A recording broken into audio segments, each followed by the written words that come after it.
क्या लग रहा है आपकी केदारनाथ उपचुनाव में? केदारनाथ विधानसभा में एक तरफा है भाजपा। आशा नोटियाल की एक तरफा जीत है। क्यों एक तरफा क्यों? इसलिए है नरेंद्र मोदी जी केदारनाथ और विधानसभा केदारनाथ के बारे में बहुत अच्छा विकास किया। उत्तराखंड के यशस्वी मुख्यमंत्री पुष्कर धामी जी ने बहुत अच्छे काम किए। अभी जिनकी घोषणा की उनके शासनादेश हो गए, कहीं पे टेंडर लग चुके हैं और जनता जो है केदारनाथ की भाजपा के साथ है। और आशा नोटियाल एक व्यवहार कुशल महिला है और पहले भी 2 बार विधायक रही है और मुझे पूर्ण विश्वास है इस टाइम वो बम्पर वोटों से जीतेगी। और जो कांग्रेस वाले प्रत्याशी हैं मनोज रावत, वो कैसे नेता? वो 12,000 वोट पे समा जाएंगे। 12,000 पे इतना कॉन्फिडेंस से कैसे? है ना, हम क्षेत्र में घूमे, हमें पता है। हम देखो ना, सारे जो अनुसूचित जाति के लोग हैं वो आज भाजपा की तरफ हैं।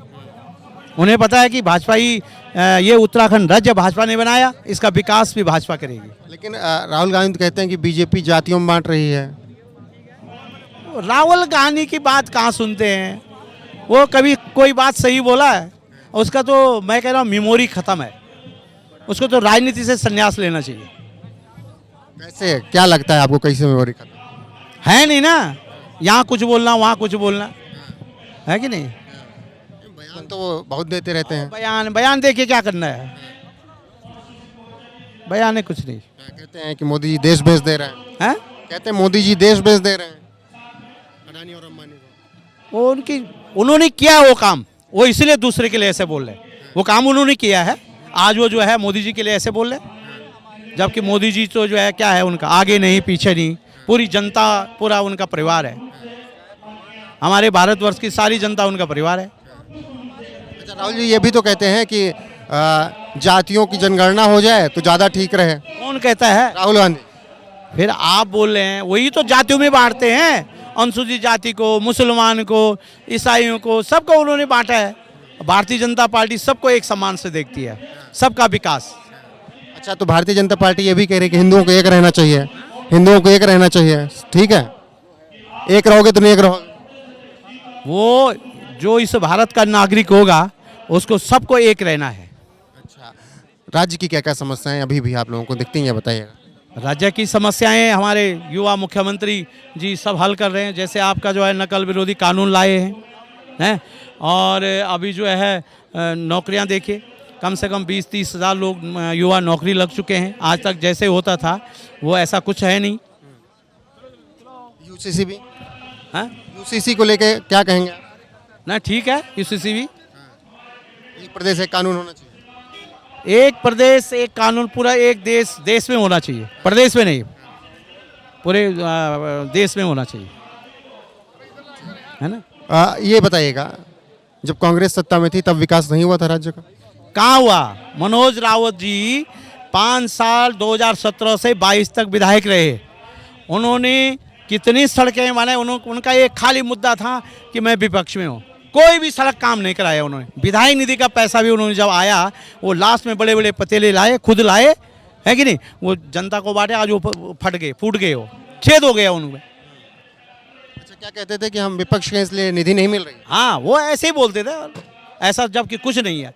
मानिए अगर आपको वो है, मानिए हमारे उस टाइम जो मुख्यमंत्री त्रिवेंद्र रावत जी थे, आप उन्हें पूछे कि वो कितनी बार गए मुख्यमंत्री के पास। आज भी कांग्रेस के विधायक हैं, वो जा रहे हैं मुख्यमंत्री के पास, पूरा काम हो रहा है, पूरे क्षेत्र में हो रहा है। यहाँ पे आप क्या देख रहे हैं, जमीनी स्तर पे क्या नजर आ रहा है? ज़मीनी स्तर पर देखा जाए तो ज़मीनी स्तर पर गाँव की तरफ आप जाएंगे तो वहाँ भारतीय जनता पार्टी ही दिख रही है और बाबा केदार का आशीर्वाद भारतीय जनता पार्टी के साथ है और यहाँ की जो प्रत्याशी है सरल स्वभाव की बहन आशा नौटियाल जी के साथ है। आशा नौटियाल को लेकर हमने लोगों से बात की, लोगों ने कहा कि वो पिछली 2 बार जब थी तब भी काम कर रही थी। मनोज रावत को लेकर लोगों की राय है कि वो भी अच्छे नेता हैं, तो ऐसे में जनता कैसे तय कर पाएगी किधर जाना? देखिए, आशा नौटियाल जी और मनोज रावत जी में अंतर है। जहाँ भारतीय जनता पार्टी की सरकार प्रदेश और केंद्र में है और यहाँ से जब भारतीय जनता पार्टी का विधायक चुन के जाएगा तो विकास की एक नई लहर इस विधानसभा में दौड़ेगी और जो बहन शैला रावत जी के अधूरे काम छूटे थे उन कामों को आशा नौटियाल जी पूरा करेंगे। इसलिए यहाँ की जनता इस समय भारतीय जनता पार्टी के साथ है और आशा नौटियाल जी के साथ है। शैला रावत का जाना एक अपूर्णीय क्षति थी केदारनाथ के लिए। देखिए किसी ना उनका बहुत लंबा राजनीतिक जीवन था, तो क्षति तो होती है। कोई वरिष्ठतम नेता जब भगवान के पास चले जाता है तो उस क्षेत्र में क्षति होती है। उस क्षति को पूर्ति आशा नौटियाल जी उस क्षति की पूर्ति करेंगी। ये बताइए कि किस सरकार में राज्य का विकास ज़्यादा हुआ देवभूमि का? देखिए इस प्रदेश को जहां अटल जी ने बनाया है तो नरेंद्र मोदी जी उसको संवार रहे हैं। और आप विकास की बात करें तो जब से भारतीय जनता पार्टी की सरकार प्रदेश में आई है, देश के अंदर आई है, तो यहाँ पर विकास ही आप देहरादून से आए होंगे, ऋषिकेश से होते आए होंगे, तो यहाँ के सड़कों को आपने देखा होगा। तो विकास की यहाँ चौमुखी विकास भारतीय जनता पार्टी करती जा रही है और बाबा केदार का आशीर्वाद भारतीय जनता पार्टी के साथ है।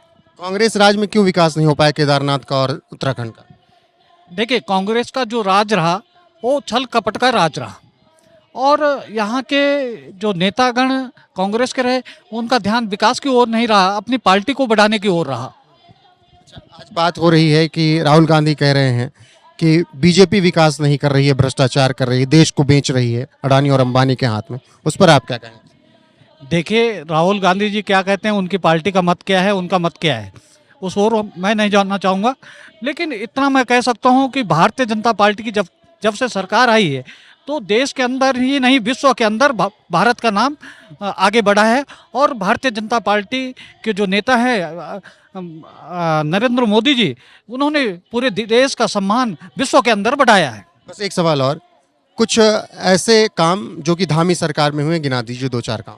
देखिए धामी सरकार में इतने काम हुए हैं, अगर गिनाते रहें तो हम थक जाएंगे।